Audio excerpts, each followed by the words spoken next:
Get ready. It's time for a well-deserved break, Pittsburgh, with Heather Abraham and David Highfield from the KDKA TV studios. It's Pittsburgh Today Live.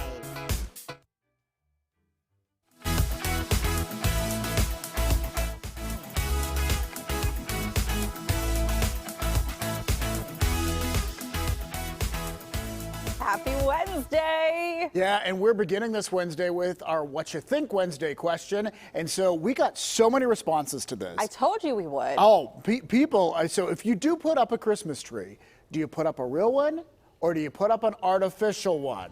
That was the question. You weighed in on our Pittsburgh Today Live Facebook page. And the whole point of this is maybe to offer Heather Abraham some direction. Well, and I realized when I put this question out on Facebook on my own page, right, that people felt so passionately one way or the other. And almost like some people were almost mad if you felt the other way.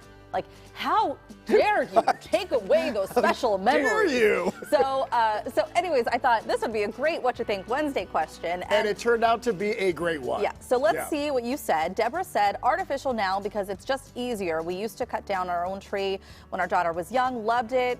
And I heard that a lot from people. Yeah, where they real went now, through. You can do artificial later when they're out of the house. Right, yeah, I think that was sort of a common theme with all this. So Sylvia said pencil tree. So, you know, like one of those really, really thin artificial trees. I call it my Charlie Brown tree. Growing up, we did have a real tree. My mother was a perfectionist, so a Christmas tree was a nightmare. Oh, okay. You know what? I mean, okay. We understand. Sometimes there are perfectionists that make things difficult. Colleen says we have had a 15-foot artificial for 7 years. Wow, you must have high ceilings. 39 years of really tall trees. After 39 years of really tall trees, honestly, we just got too old. We're empty nesting, and real trees of that height got expensive. They are expensive. Well, that's the thing. Like, to get it, I mean, like, if you go, like I told the story before, we used to go to our neighbor's property and cut down a tree and then drag it home. By the way, we got permission. Like, we asked the neighbor, and he was like, he had offered it, you know. But if you're paying for some of these, especially big trees or really perfect trees, it can get very expensive every year. Allergies, that was another common theme. Someone said that they've struggled with allergies. Pine, I know, is a really big allergen. So. Yeah, a number of people mentioned that. Kristen says, yes, real. Daughter loves going to cut one down. Wait, can I just tell you, too, like the argument about the needles, I have never found the needles to be that big of a problem. You just I think it depends on how long you keep the tree up. Because, like, bringing the tree out of the house after you've left it up too long and it got sort of dried out. They have these great things now where you can just put, like, a bag over the tree to carry it out, or, like, you just follow behind with the vacuum.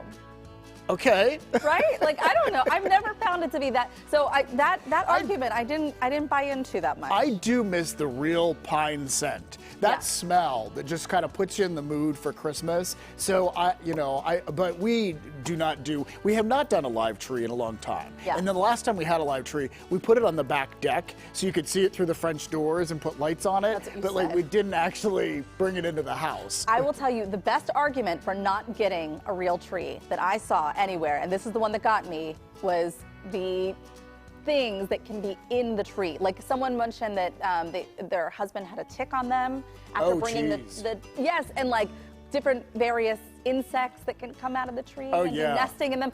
I don't know if we want to even think about that. You got me there. That one was like, all right, maybe artificial. All right, and one note from an environmental website that was outspoken about this. They said two things, actually. Make sure any artificial trees are well dusted and vacuumed regularly, because if they're made with PVC materials, they say they can shed metal dust. Also, if you're going to get an artificial tree, try to keep it as long as possible. Yeah. So get a good one. I had a park ranger reach out to me. She was a park ranger for 45 years, and she said that artificial trees are really bad for the environment, like even just making them alone and then disposing of them and that sort of thing. Whereas the real tree, you think, you're cutting down a tree, that can't be good for the environment, but it's actually... All right, so did this help you at all? It or didn't. are you more confused than ever? I think that we are, while it is expensive this year, I think we are going to get a real tree, and then maybe after the holidays we will think about getting an artificial one. When they're on sale. When they're on sale. There Perhaps you go. A really good one. All right, let's look at the final tally. 23% of you said yes. real tree all the way. Yeah. 77% of you said no, artificial is the way to go. Thank you so much for weighing in. We appreciate it. A lot of people weighed in. All right, so maybe you're doing some of your holiday shopping, and mom to mom, parent to parent, let me just say that if you are a grandparent or, you know, someone outside that's buying a gift for a child, if you are considering Play-Doh or dough of any kind or slime, perhaps, you know, just check in with the parents. It can be a little messy. I bought, not knowing, I bought Play-Doh ones for someone's child. I'm not sure it went over well. Yeah, you got to ask. That's one of those ask first. And here is a reason why. Take a look. Rocco, what is this? I don't know. Did you do that? No. Yes. I was washing my hand because I didn't do that.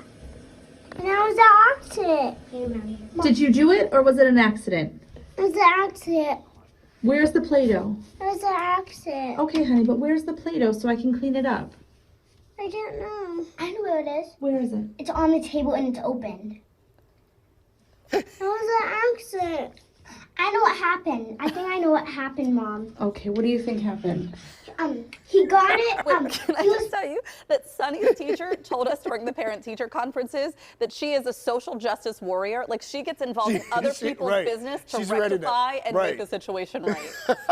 This is like an episode of Law and Order. Like, it's uncomfortable when you're questioning him. My friend is Wait a lawyer. A minute. Did you not do it, or is it an accident? My friend said, good follow-up question from a lawyer.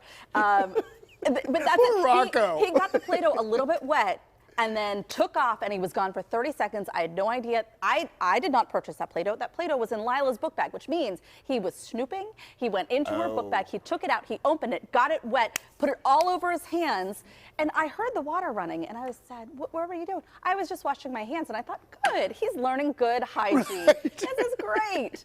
And then I went upstairs, and I was like, oh, it's all over the walls. That was just the bathroom. It's everywhere. Really? I was going to ask if it's outside the bathroom. Oh, yeah. Oh, my gosh. Yeah. So that's what happens when Play-Doh gets wet? It can get like tacky, yeah, and slime is worse. Slime crumbles eventually, and it gets everywhere. Okay. I feel like we needed the dum-dum, the Law and Order kind of like sound effect for that video of questioning poor Rocco. Rocco, you need a lawyer. You need someone to defend you. He's a stone cold liar, that little boy. That's what's happening. Today is a day you shouldn't go to work. But we're here, so it's too late for us. No, it's too late for us. But it is National Stay Home Because You're Well Day, a well-known holiday, isn't it? It encourages us to take the day off just to rest. And I do think this is interesting because people think, oh, I can't possibly take the day off unless I'm sick. And, you know, and I get that. You want to be a good employee. But at the same time, I mean, more and more people are talking about mental health days and just talking about like having a work-life balance. And sometimes you need to take time for yourself. Sometimes it just gets too overwhelming. It's the calling in that's the problem. Like, at least for me, like, because at our place, you have to talk to someone. Oh, yeah. You know, and if you just get to, like, send an email, no. Easy peasy. So, like, in that moment, you want to sound as sick as you can sound. Yeah. I mean, and I'm always sick if I'm calling in, I really am. But like, it frustrates me that I don't sound sicker during that call, you know? And then you don't want to like act sick. When I had laryngitis, I called in and Sean, our boss, was like, it's cool, just stay home. Right. Well, no, I heard the other end of his conversation, and he was like, you're making me tear up now. I'm tearing up just listening to you. No, but if you are well and you're taking a day off, I do think, I remember in my first TV job, calling my friends, when I needed truly a mental health day, I just needed a break. It was midweek, you'd had enough. And I remember having to call my friends to get coaching. Like, do you think it's okay? What am I going to say? How do I? And what did you say? I don't know that it was as acceptable. And maybe it's still not in a lot of places to take a mental health day. But I think it should be. I think that we should be able to. How do you ask for that? I know. That's the thing. Like, how do you tell your boss that you are so stressed because of work and home and all of that, then it just, I don't know. How do you ask for that mental health day? Can you just say it? If you're an employee who gives 100% all the time, Yeah. I think we should be at a place where you are allowed a couple mental health days. I need a day off. I think the hard Yeah. part for us and for many other people is that if you take the day off and it means extra work for other people, Right. then you feel this guilt and then you can't enjoy your mental health day anyway. All right, so maybe we should ask people who are bosses. If you allow mental health days Yeah. as a sick day, how would you like to hear from your employees? I want to know. Like, just tell me. Yeah, just tell me, like, I'm would a you little like- overwhelmed right now. I really need to take a mental health day. Yeah. Is that okay? Is that enough? I don't know. All right, interesting question. All right, and apparently today was the day to do it, but we're at work. But we're here already. Okay. Hey, it turns out how much you exercise really affects your appetite, and in a way that you would not expect. It's kind of the opposite of what you might expect. Okay. Yeah. So I'm interested. So this was an article in the Washington Post. So intense exercise like running may curb your appetite for a few hours. I do not find this to be true. Okay. Moderate exercise like a walk may make you hungrier. Okay, maybe that's where it's at. Maybe I'm not exercising Maybe- intense enough This to is curb what the I appetite. thought whenever I read this, because I thought, well, wait a minute, exercise Yeah. always makes me hungry. You're just not doing it hard enough. You I gotta am go harder, not doing David. it hard enough, apparently. All right, and this all comes from a professor at Stanford University who's actually studying all of this with mice. And the theory is that it has something to do with molecules circulating in our bloodstream. But I learned from this that I maybe have never done intense exercise Oh. because I always want. And I want to eat the worst things after I've been. I do You want to should- drink water. You should go work which out is with good. Frankie. I wouldn't last a second. Go. He lifts go. weights. Let's see if you're not hungry after working out. No, I would be starving after working out with Frankie. But what's this whole thing with like pre-workout stuff? Like people will drink this pre-workout, I think, to give them energy for the workout. Does Right. it have protein to get them through it? And then after, No, I don't know. I don't I'm understand not it versed enough either. in all of it. All right, hey, we asked and you came through. We asked for pictures. Oh my gosh, I didn't see this animation until now. How cool is this? It's very neat. We asked for pictures of your holiday decorations inside your home is what we're doing this week, and we got a lot. So these are from Michelle's home in Green Tree. And the first one is of her beautiful fireplace. We just showed that. And then a little Christmas village on her windowsill, a nativity scene on the dresser, very colorful Christmas tree, a robust white angel on the top, and then some red and pink trees that are perfectly color coordinated Wow. with the dining room. Yeah, Michelle knows how to do it. She had fun doing this. Okay, Yes. the next set is of Brian and his partner's first Christmas tree here in Western Pennsylvania. And for your first Christmas tree, I think you knocked it out of the Oh my park. gosh. Very nicely done. They just moved here over the summer from New York City. Welcome to our wonderful, well, I don't know where you are in Western Pennsylvania. Thought you were You're gonna from say Pittsburgh? neck of the woods. Neck of the woods. I don't know where you are. I was going to say Pittsburgh. They just moved here over the summer, as I mentioned. The tree decorating symmetry. These two are pros. Take a look. I think No. maybe they were watching Steve Neubauer over the... Maybe, because that was absolutely excellent. All right, next up, Victor and Barb. They're in Ligonier. I mean, have you ever seen a living room look this cozy for the holidays? Wow, look at the wood. I What love a great, that. yeah, and then the decorations even on like the column, the Is support that a thing. dog? Is that Is that a bear? What is that? Is that a fake is it an actual dog? dog? I think it's a fake dog. Yeah. Our monitors here in the studio are a little small, so we're like struggling to see. You at home can probably tell, and you can see Santa's legs poking out the bottom of the Christmas tree. Can you? Oh, It's poking in out the the side of tree. the You Christmas see it? tree. All right, I see it there. Yeah. Well, thank you for sending in the picture, Victor and Barb. It truly looks like a movie there. It does. And we want to see your pictures, so send them to us. You can email ptl@kdka.com. We are going to ask for more pictures throughout the month so we can see pictures of your pets maybe, outdoor displays as well. We're going to have a lot of fun with this. Yeah, we know you're busy and we love to see what you're up to, and we'll share more throughout the show as well. All right, hey. This Saturday, we want to see you. We are having the PTL Toy Drive this Saturday, December 3rd. This time around, we're going to be at the Walmart in West Mifflin, so it's from 9 a.m. until noon. We'll see you there. Bring a new unwrapped toy, and this will go to Best of the Batch and Batch Right. of Toys, and they adopt families. We're going to tell you more about it a little later on this hour, too. Yeah, but we would love to see you Saturday morning.